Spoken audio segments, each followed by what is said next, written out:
So kami ngayon guys sa Bungabon. Tatoy kayo papunta ng Baler. Grabe, almost 60 kilometers to na ahon lusong. Nagtampisaw muna na kami dito sa may Labi River. Yan, halos siguro mga 15 minutes dumating na. 15 lang. Kakababad ko lang nun eh. Ito si Chris, yan kasama namin. Yan sina RX, si BJ, Egan, tas ako. Grabe lamig ng tubig. 10 piso lang yung entrance guys. Itong mga cottage, yan, di ko alam kung magkano yan, pero di kami nag-cottage. Ito yung mga bike namin Yan grabe talagang ano lang. Ang haba nung almost 60 kilometers pa. Siguro may mga pa kami 40 plus kilometers pa na papadyakin. Ito yung tulay na dadaanan. Ito yung view deck dito sa Bungabong. Yan. Ito yung view deck nila. Diyan kami nag-break time. Yan, may mga tao dyan. Sila nag-suggest na maganda yung lugar na to. Yan. So akit tayo dito. Meron dito Yan, ang ganda ng view dito sa Bungabong. Grabe lang yung ahon. Nakakapagod sa pagbabike. Pero worth it yung pagod. Nandiyan kami nag-break time ng mga kasama ko sa pagbabike. Grabe.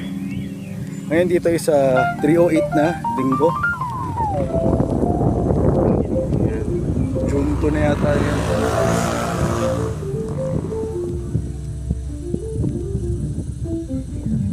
Bungabong Nueva Ecija going to. Punta kami ng Baler po. Yan, ganda ng view. So guys, ito na kami sa may tulay. Malapit na kami sa Baler. Yan, kasama ko sila, yung mga kasama ko sa bike. Yan na kami, grabe. After ilang kilometers na bundok, almost 60 kilometers.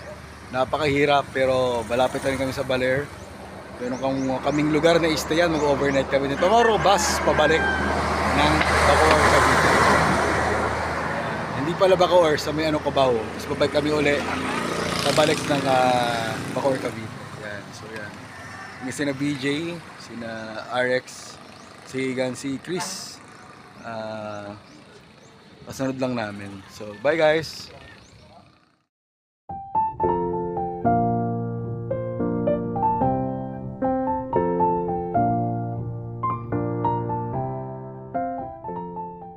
Kami mag-i-stay ngayon sa Charlie's Point, ni-reserve ni Egan. Ito po yung mga style ng mga dito. Pwedeng i-rent. At saka tapat siya ng beachfront. Yan, nakikita niyo yung beachfront. Sobrang dami na kahilera dito, mga hotel, tsaka mga kainan. So, hindi kayo malalayo. Yan, sina BJ yun dito. BJ, ka naman, kamusta? Oy. Pagod pero sulit yung lugar, no? Yes, pwede mag-swimming. Sina Egan, nandyan. Chris, ano masabi mo, Chris? Ayaw na. Sina RX tsaka si Egan. Pagkatapos nga ng matindiyang ahon at lusong sa lugar na Bungabon kahapon, kami ngayon ay nagising sa isang napakagandang sunrise dito sa Baler. Kami ay naglakad dito sa Dalampasigan kasama si Egan, RX, si Chris at si BJ.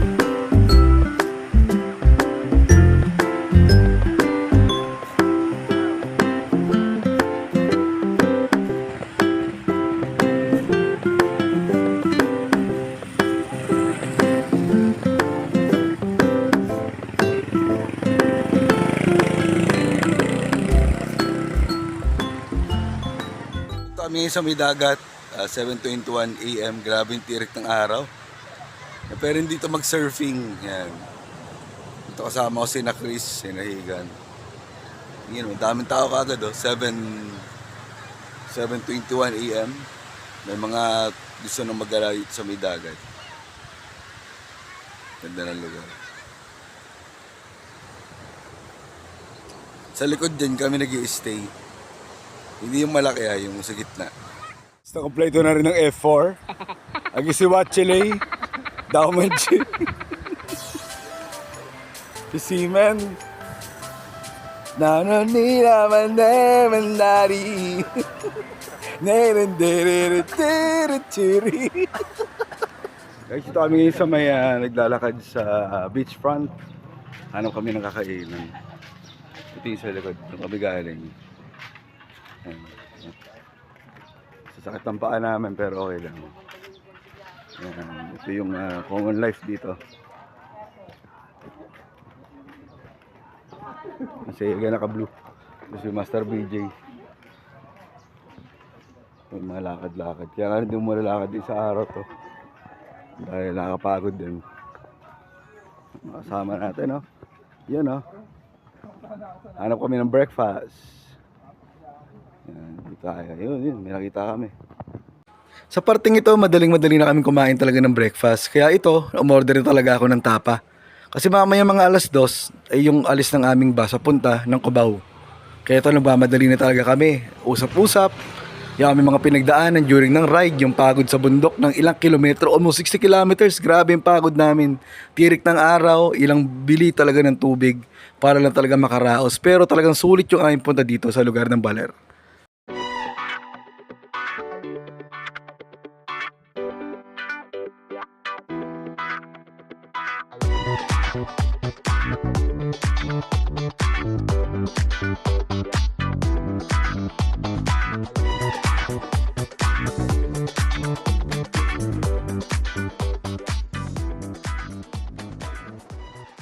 Kami ngayon guys, punta kami palengke.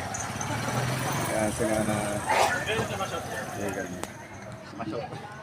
Sir BJ. Ano BJ? Punta tayo palengke, di ba? Punta kami palengke. So kami ngayon sa may gitna. Sa bayan. Hindi ganito dito sa Baler. May mga shops. May mga tao naglalakad. Busy Monday. Ngayon is June 3. Mamaya paalis na rin kayo, pauwi na rin kami, no? Pabalik ng Bacoor. Pero bus kami mamaya 2 PM. Papuntang Cubao. Hindi ko lang ilang oras yung biyahe. So ito muna tayo guys. Sa makikita nga ninyo, papunta namin ng palengke nito. Ay nako, napakainit talaga. Kasama ko si Chris, yan, si BJ. Ito yung mga classmate ng kapatid ko nung high school siya.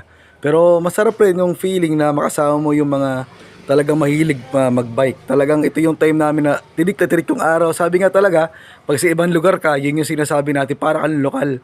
Talagang hindi ka na nagpapayong, lakad din na sa initan. Pero ang sarap ng feeling na nilalakad mo ang streets ng Baler. Kung ilulok ba ko nga kung paano kami nag-start sa Bacoor, grabe talaga, Saturday yun, 3 PM. Di ko alam kung kakayanin ko itong Baler ito. Pero sabi nga, sulit yung trip, yung pagod talaga, sulit talaga lahat ng experience, no? At ngayon dito kami ngayon sa may palengke, tingin kami ng mga sinasabi nila longganisa. Sabi nga nila, Baler longganisa, basta sarap pa daw ito sa vegan longganisa. So ito, bumili kami, per kilo kami, hindi ko alam kung paano ko dadalhin ito pa uwi ng Bacoor. At pa namin pala yan, si Aris Bumaliran. Oh, di na ako nakabili kasi hindi na kaya ng karga. Isang kilo yung ito. Yung diretso. Ano na, gagawin belt. Pwedeng kaming sinturon. Masap din eh. Ako sa palengke. Gana na, ulitin mo pa yung vegan. Ay, vegan tuloy. Yung Baler, wala na. Hinuhuli. Yung shot nila, nagtingin tayo dyan. Ano nga yung pinuntahan natin kagabi? Baler. Baler, ayan. Ano yung pinuntahan natin kagabi? Hindi hinuhuli ka.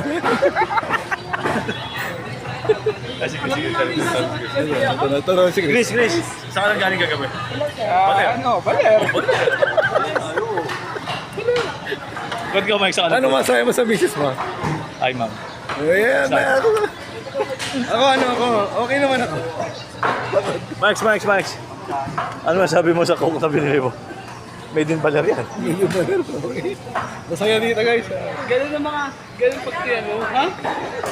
Oo. Ayos. Layo na palengke. Pero masaya, lakad. Tapusin na nila yung bili. Hindi na ako bumili, wala na. Hindi kaya ng karga na. Kasi bumili na ako ng mga souvenir para sa pamilya. Hindi ko na kaya bumili ng longganisa. Pagkatapos ka namin bumili sa palengke ng longganisa dito sa Baler, yun, naghanda na rin kami para sa 2 PM namin departure ng bus papunta ng Cubao. Para sa akin naman, tiyagaan talaga itong pagpunta ng Baler. Pawis, maraming tubig na iinumin, papadyak ka talaga hanggang sumakit yung paa mo. Pero salamat na lang sa Diyos, hindi kami nasiraan sa daanan kahit sa bundok na inakyat namin. Maganda kasi dito, mayroon ka pananalig sa Diyos, gabayan ka sa bawat biyahe mo. Salamat rin of course sa mga titos na talagang sumuport sa akin. Kumuha ko ng lakas ng loob sa kanila para sa ride na to. Kaibang experience, yung naligo ka sa ilog. Sobrang lamig talaga, pero sabi nga natin, minsan mo lang maranasan to sa buhay mo.